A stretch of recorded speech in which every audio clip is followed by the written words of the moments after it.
بسم الله الرحمن الرحيم ألف لام ميم ذلك الكتاب لا ريب فيه هدى للمتقين.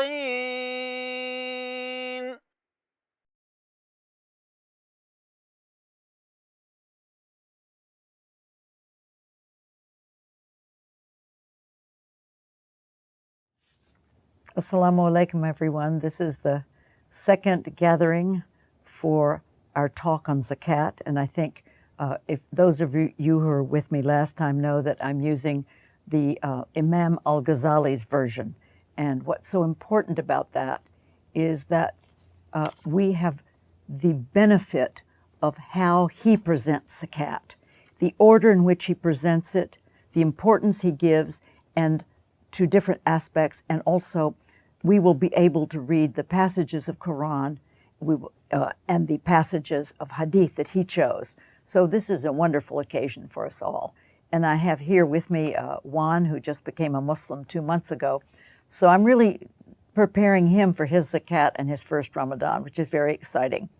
What particularly interested me about Ghazali's approach is that everything we have and are, our qualities, our strengths, who our parents are, we didn't give ourselves any of these.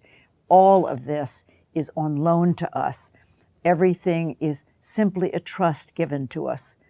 And there was a little boy who said to me not long ago, he said, "Auntie, if everything we have is on loan," he said, "loans aren't hard to give back. I mean, if I borrow someone's Legos or if I borrow a book, I can return it. Why is it so hard to give back a loan?" Well, it is, and you're going to start to see why it's so hard when we go into the inner dimensions that Ghazali is discussing related to both those giving and those receiving. There are issues for both. But as we finished the last gathering, I was about to give you the list of the eight people who are qualified to receive. The poor, the needy. The needy are slightly different. They're not totally at the bottom, but they're barely making it, right? Those who collect and distribute the zakat, those whose hearts have to be reconciled, those in bondage, deserving prisoners, those in debt, those fighting or struggling for the sake of God, and for the traveler. Now, zakat is something which the Quran says opens the heart, and that's what we're talking about, getting. This is a huge threshold to our own hearts and self-observance. The Quran says it's a duty imposed by God, and God is mighty and wise. Imam al-Ghazali points out that, let's say, of those 8 groups, you only know 5 categories of those in your town or near you or in your community. So you take those 5, and then you know the amount you've got, and you divide it into 5. And then each of those 5 groups, maybe you have people in debt or travelers, then you divide each of those into 3. So that way, look at that, you're spreading it much thinner than if you just give a huge lump sum and there you have it. So that means with people, knowing people in their community, it spreads faster. Isn't that wonderful? You know, we've talked about the fact we want to give it in the same town so that people aren't hurt and they feel cared for. So now we are going to begin with the inner manners for giving charity. All right? God is concerned first of all with the state of your heart. That's really what's going on. And when we meet people, we recognize their heart state, always, right? And we really love those people who the invisible qualities of humility is present. And so we also want to be like these people. We want to follow the prophetic sunnah, all of the prophets, all of the anbiya. I mean, can you imagine them putting themselves first at any moment in anything? Someone needs help. They don't put that person first, they put themselves first. And Ghazali points out that All of these vices come with putting yourself first. If you're arguing, I'm right. If you're bragging, everything is me, me. The misidentification with the nafs al-amara rather than with our true selves. The first inner manner of zakat has three meanings. Ghazali breaks everything down into like diagram form. One, it's a test for helping you reach the next world. Obviously, you can't go to the next world, to the degree your heart is clouded, right? So it provides a test for us, and we can look and see whether we're being generous or not, and we can start to see how much work we have to do. And Ghazali is about to show you what the subtleties that are going on in our minds are when it comes to giving, right? So it is a way of polishing our shining hearts, right? And also, it's a way of thanking God for all the blessings we have. So that's something really wonderful to think about. And then he says, there are three types of people who give. Wait till you hear this. All right. There are the people,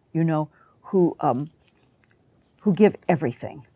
And we know that those are the highest level. And we know that because the Prophet's companions, Abu Bakr did this, and Omar. Abu Bakr gave 100% of what he had away, and Omar half. At one point, the Prophet, peace and blessings be upon him, said to Abu Bakr, "And what did you leave for your family?" And he said, "God and his messenger." So that's the highest. The next level, and this is already hard, are those who save just enough to be prepared for any emergency, living with no luxury, right? And then they keep a little more beyond their zakat in case there are moments where they have to give in charity, maybe to relatives or neighbors or things that come up, right? God reminds us that besides paying zakat, he asks us to give to relatives and orphans as well, all right? So he says that wherever someone of wealth finds someone in need, he must try to relieve that person, and this is above and beyond zakat. So right away, there's a lot going on here, right? And remember, this is a huge test of our generosity. And then there's the third group. Listen to this, all right? They pay no more than exactly what is asked for their zakat, nothing more.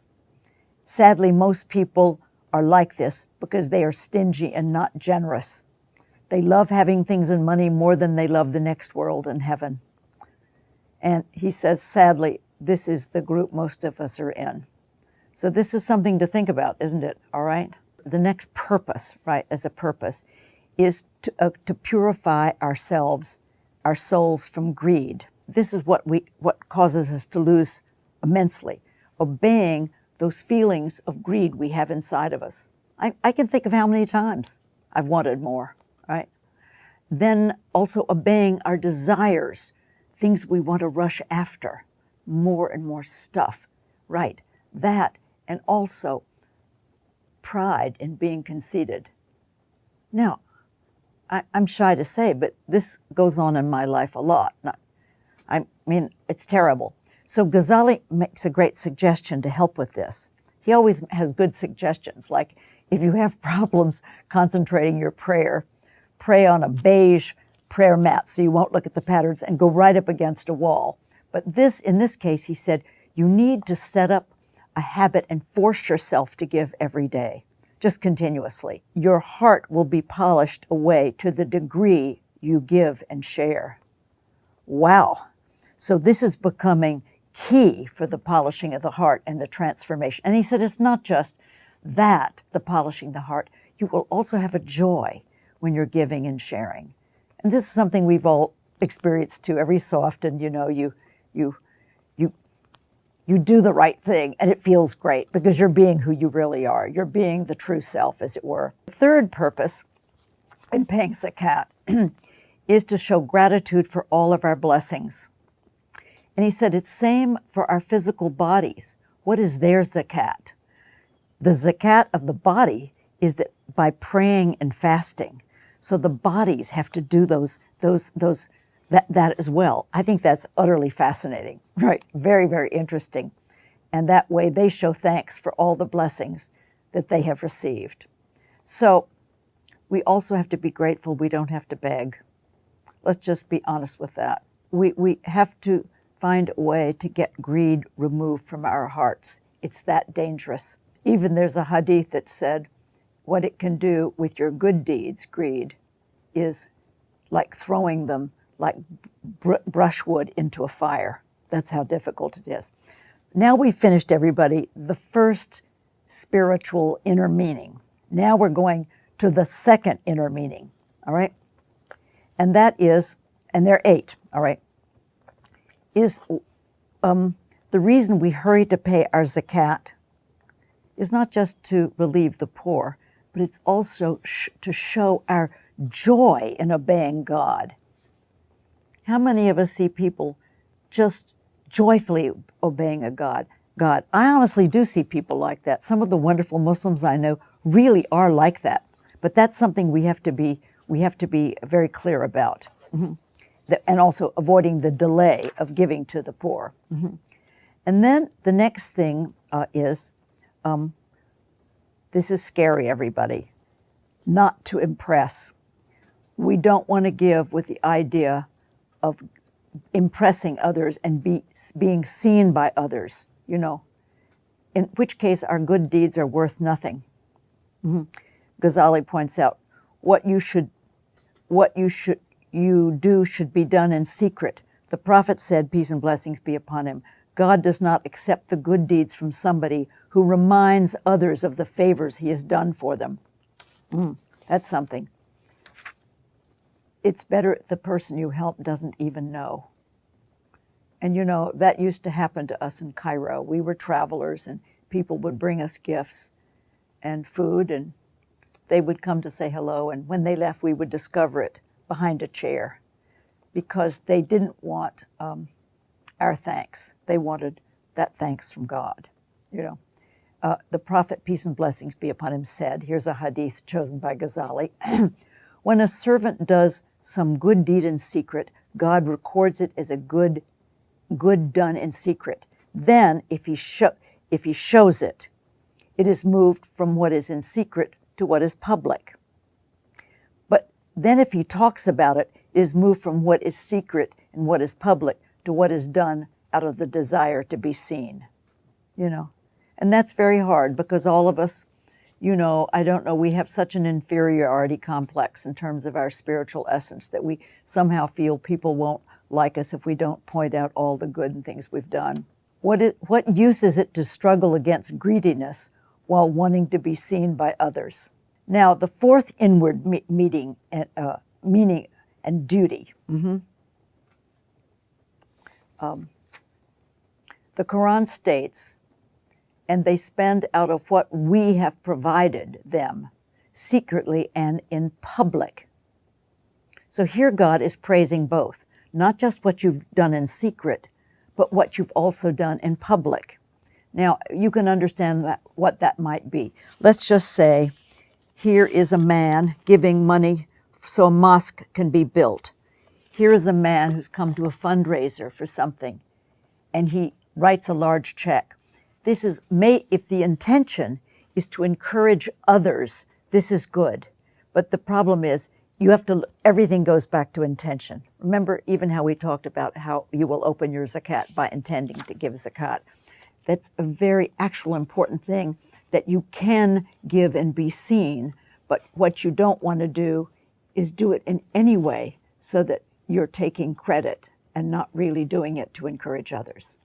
So I've finished 4 of the inner dimensions, and we're going to get together one more time, and we'll get the other exciting 4 inner dimensions, and then we'll talk a little bit about sadaqah. So I give you my greetings and salams for a very blessed Ramadan. Assalamu alaikum.